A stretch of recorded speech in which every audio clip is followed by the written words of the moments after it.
Nosso dia a dia é sempre agitado.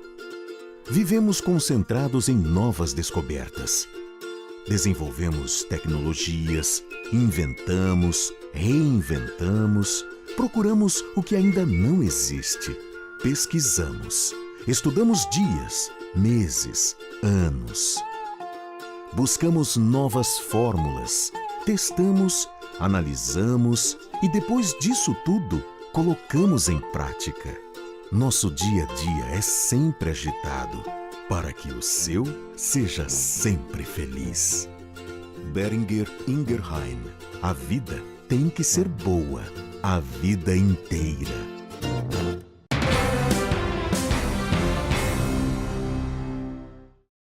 Meu nome é Antônio Célio Camargo Boreno, eu sou médico há 35 anos e a minha vida profissional eu circulei por vários e vários locais, várias atuações, até que cheguei lá no que a gente chama no gabinete do secretário, né? Então, eu tenho uma área que é a assessoria direta do secretário municipal da Saúde, que chama-se Núcleo de Projetos Estratégicos.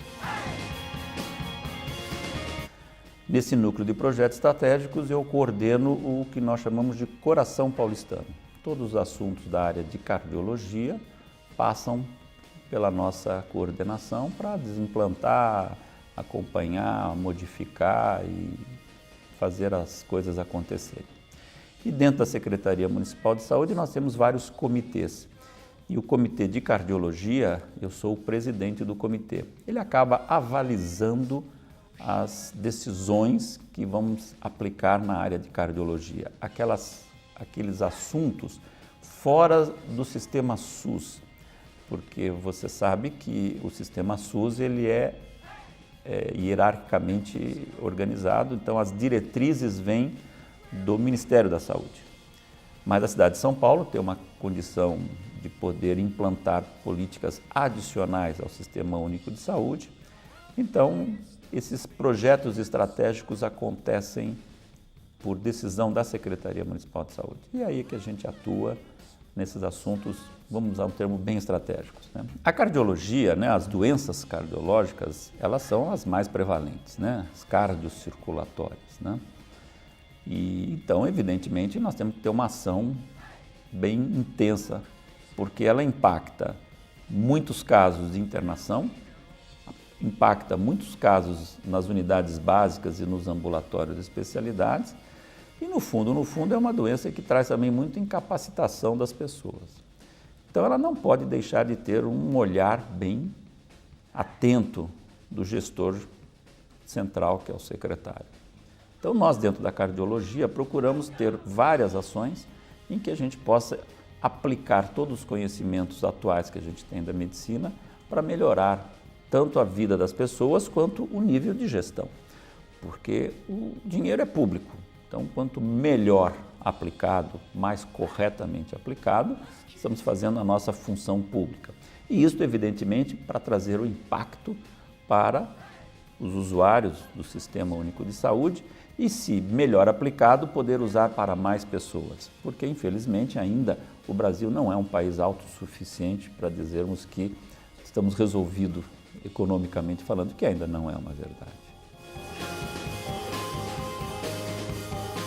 Bom, olhando nesse momento, nós temos assim mais algumas coisas que eu poderia falar depois, mas olhando na parte que é já do doente com um problema mais importante, que seria o infarto, né? Desde que nós começamos a ter uma ação direta em cima desse problema, nós podemos dizer que o projeto piloto implantado já trouxe uma redução da mortalidade de maneira expressiva na cidade de São Paulo, nos pacientes dos hospitais municipais, né? Então, é claro que se somar toda a cidade de São Paulo com os pacientes dos hospitais particulares, esse número não é o mesmo.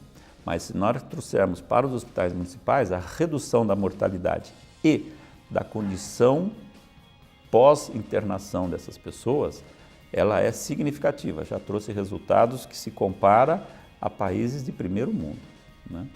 Então, nós estávamos nos últimos 20, 25 anos mais ou menos a média de mortalidade por infarto estava rodando em torno de 25%. Nesse ano de projeto que nós começamos, nós já trouxemos para 5,8% de mortalidade. Uma qualidade de vida excelente. Então, isso já mostrou que tem condição de acontecer, não houve nenhuma sobrecarga em nenhum hospital, não houve sobrecarga em nenhum sistema, não aumentamos o número de médicos, não aumentamos o número de leitos hospitalares, não houve nada a não ser usar a situação existente do serviço público municipal. Apenas organizamos a rede e introduzimos uma droga de última geração que permite esta agilidade para poder fazer acontecer. Bom, gestão é uma situação complicadíssima, né? A cidade de São Paulo, na área da saúde, a Secretaria Municipal da Saúde tem hoje 79 mil profissionais de saúde. São 900 equipamentos de saúde na cidade de São Paulo. Quer dizer, o contingente de pessoas, ele é muito grande, muito heterogêneo. Então, qual é o desafio? É você ter este grupo entrosado, entendendo a sua missão. Porque a missão de um servidor público é servir a população, né? Servir ao público. Ele precisa entender que esta é a missão dele. Se ele não tem esse perfil, ele tem que pedir para sair. Porque como a lei permite que ele fique, né? Mas eu não posso ficar com uma pessoa que não entenda, ou então ele se adeque corretamente às diretrizes, porque a diretriz que nós, gestor, procuramos trazer para a secretaria é exatamente essa. Vamos fazer bem feito aquilo que nos propomos a fazer, né? Então, o nosso desafio nesta área de cardiologia foi levar aos colegas médicos, enfermeiros, que são os dois grupos que estão atuando diretamente nesses profissionais, o quão importante eles são para que esses projetos tenham êxito. Não basta apenas ter uma organização, no papel funciona muito bem, mas se o elo inicial da cadeia, que é o médico e a enfermeira, não estiverem entusiasmados, né, não estiverem entendendo a importância dele, nada que vai se fazer depois vai ser bem feito. Então, esse foi o desafio, levar a esses colegas esta mensagem de que essa era a nossa função. Quer dizer, o gestor principal disponibiliza as condições para que os servidores de ponta executem aquilo que eles sabem fazer e sabem fazer bem feito. Então, este desafio foi o meu desafio, né? Entrosar a equipe, estimular a equipe, fazê-la ver que ela sim seria o elo importante e que todos no fim ganharíamos. Quer dizer, então não foi o Moreno ou qualquer outro que foi o mais bem sucedido, fomos todos, né? Todo esse universo de colegas nos hospitais, nos pronto-socorros, que realmente fizeram um processo desse tipo, mostrando que coisas semelhantes poderemos fazer em outras áreas da medicina. Basta apenas que entendemos a nossa função. Então, o gestor tem que trazer os seus subordinados a uma realidade de que é isso que ele está lá para fazer, né? E fazer bem feito. Com todas as dificuldades, sim, nós não estamos iludidos que está tudo maravilhoso, ninguém fala isso. Mas já que estamos lá, vamos fazer bem feito. E a nossa função é dar as condições para que isso aconteça. Realmente foi uma situação em que eu era chefe de uma unidade de pronto-socorro e naquele momento estava lá todo aquele andamento do pronto-socorro e de repente eu percebi que a pediatra estava atendendo uma criança assim com alguma situação muito grave e ela precisaria ser transportada para a UTI. Enquanto chegou a nossa ambulância para transportar essa criança para a UTI, eu percebi que a pediatra estava tentando funcionar uma veia para poder já começar o medicamento até levar para a UTI, que ela seria transferida para uma outra unidade fora dali.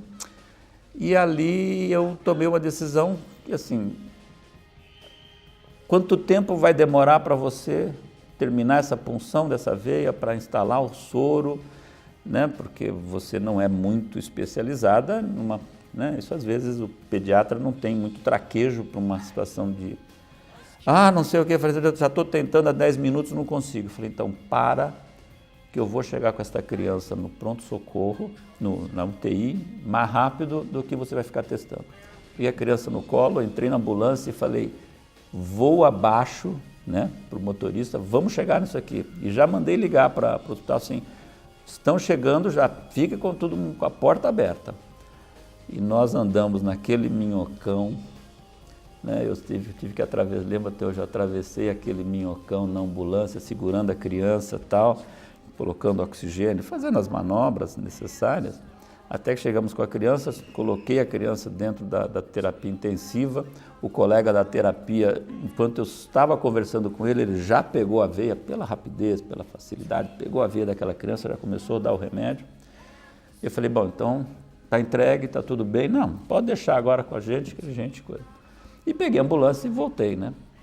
E foi muito engraçado, porque isso aí foi tão rápido, que quando eu voltei, estava sentado e já estava tomando um café, sentei para tomar um cafezinho, ouço a pediatra falando com a nossa enfermeira supervisora, vamos ligar na UTI para saber se o doutor Moreno chegou na UTI. Aí eu falei assim, eu já estou tomando meu cafezinho, né? Quer dizer, então foi uma coisa assim muito rápida, uma decisão que eu tive que tomar muito rápida, né? Aquelas decisões que você não dá para pensar. E felizmente essa criança saiu muito bem, teve uma evolução muito satisfatória, teve alta da UTI, não teve complicação. Olha, eu posso dizer o seguinte para você, são 35 anos de profissional médico. Como eu comentei, eu tive uma carreira assim, eu circulei por vários ambientes médicos de direção, de empresa, de serviços, vários tipos. Fiz várias coisas. E me considero um profissional muito aberto na área de saúde. E aí eu cheguei à seguinte conclusão, eu tenho uma vasta experiência e não estou aplicando isso, estou aplicando o meu paciente, que é um de cada vez, né? E aí eu tomei a decisão de ir para o serviço público. Porque é aquela velha história, todo mundo critica, mas ninguém está lá para resolver. Tem que ter alguém para resolver. Então, se você tem a crítica, vá lá e participe das decisões para mudar. Porque se não tiver alguém lá, outro estará lá. Então, se você não se acha capaz, outro estará. Então, você não pode criticar se você não foi lá. Então, eu tomei a decisão de ir para o serviço público, para usar a minha experiência, a minha vivência, esse conjunto de vivência que não é só técnica, e aí sim é importante, eu tenho uma vivência humanística muito grande, sempre tive, para colocar em prática no serviço público. E eu acho que eu ainda não parei aqui, eu tenho ainda, apesar desses cabelos brancos, eu ainda tenho ambições. Eu quero estar em Brasília, no Ministério da Saúde, formulando políticas públicas de saúde para o país no conjunto.